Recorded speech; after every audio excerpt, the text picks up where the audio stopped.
Some of life's most precious moments are the moments we spend with friends. And what better way to enjoy quality time than over a good meal? One of the most underrated additions to delicious food is salt. Now chefs Cormac and Beau Toit are trying to change that by highlighting how natural South African sea salt can take your dish to the next level. While the West Coast is famous for its diamonds, two South African chefs have discovered another kind of treasure here. These gents and close friends are mindful of what and how we eat, as well as which products are natural and sustainable. In local sea salt, they seem to have found all the answers. I'm Cormac. I'm Beau Toit. We are two chefs in love with salt. Today we're visiting our favorite supplier on the West Coast. Come and join us, let's go. This salt over here is probably the most amazing crystal. So if you kind of have a look at that beauty there, this is one of the beginnings of salt for me, in a sense of seeing the beauty, almost like a snowflake on steroids, where it gets harvested as its first formation. This is known as fleur du sel. It's that first formation on the actual salt pan before it goes into little crystals and salt granules. So this is where it all begins. From the ocean to the salt pans around you, it takes about 8 months for it to get seawater into salt. And this here is what we call sea salt. It's one of about 15 production methods in the world where salt is made.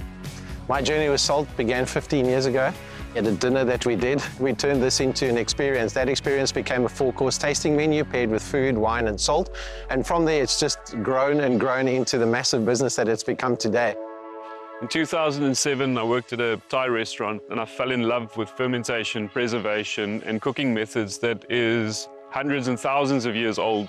And it led me to one mineral, and that is salt. It is the key thing that binds all of us, and it just made sense. I came back to South Africa, realized that I've been cooking like this for years, but I didn't think about it. It was a natural progression to where we are now. So what you see over here is our fleur du sel production. It's the last pump over where we reach that saturation point that salt needs to be at, and you get that beautiful pink hue that runs through that crystal. And we don't realize in our everyday life how ingrained salt has become. The word salary, something we earn every single month, comes from the word salarium, and that is you were paid your weight or your worth in salt. For a long time, this coastline has allowed locals to put dinner on the table, and Craig and Beau proudly continue that tradition. Picking mussels because we are on the West Coast. It is one of those beautiful things that South Africa has to offer. I need to find them. The tide is low enough so I can spot a couple. And tonight we will make a little mussel potjie. So we're going to take all the traditions of South African cooking. There's going to be fire, there's going to be mussels, there's going to be wine, and we're going to be happy. This is going to be so awesome. Most people just steam the mussels with some wine. We're going to add some kelp in there. It gives that lovely minerality to it. You'll find the wines from here are also very mineral, and this here will just perfect that. And then obviously we can't just leave it at that.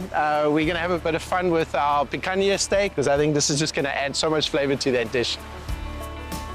My decision to partner with Beau was we're chefs well in our own rights. We have totally different viewpoints on food as a whole. He has a love for the fermentation process and various other techniques.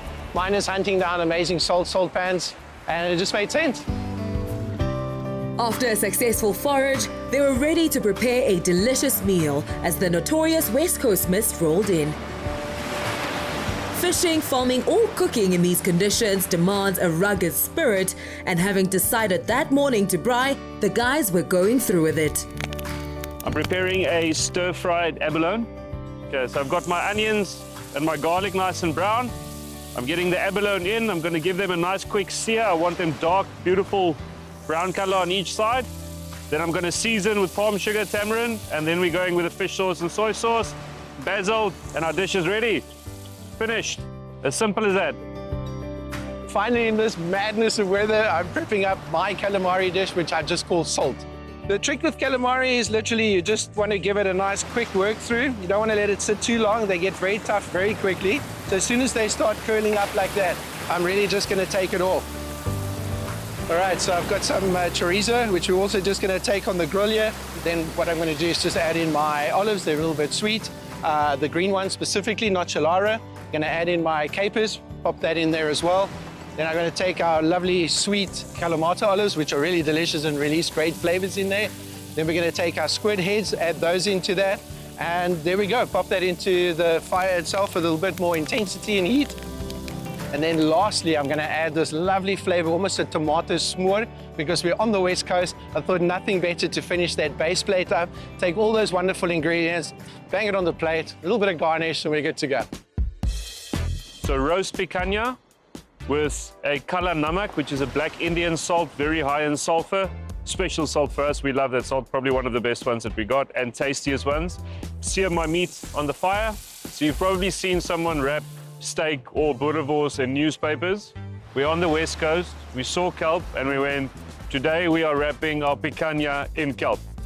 We did not know what we're going to do this as we arrived, but it will work. So what I'm going to do, wrap the steak in kelp. It's going to protect it. It's going to have that beautiful salty sea taste to it, and I'm going to throw it into our flame on the left-hand side. My final dish for today is going to be the beautiful West Coast mussels that we picked this afternoon. I've also got some of the kelp then, which we're going to basically slice up into little julienne, if you like, for no better word. And then from there, we're going to add that in. And that's going to give it a little bit of its own saltiness. So that's the important part, where we let all that steam come and let those mussels open up and then go from that side of things. So it should open up everything. Mussels will pop open, it'll be delicious. We don't let them cook too long. It's all about timing. Both these chefs run successful restaurants, but they'll cook anywhere, under any conditions, to spread their food philosophy. My legacy, I think I'd like to be known as the Salt Chef. I've spent 15 years working on this concept and this brand, trying to build something unique, something special, something with integrity, something with an everlasting understanding where people actually look at salt in a totally different way. We eradicate all commercial salts, and we bring in the salts that are either boutique or dirty salts or natural occurring. And my ultimate collection is just sitting at 225 salts from all over the world. I'd like to reach all of them if I can, and then obviously create a television series or a documentary on salt.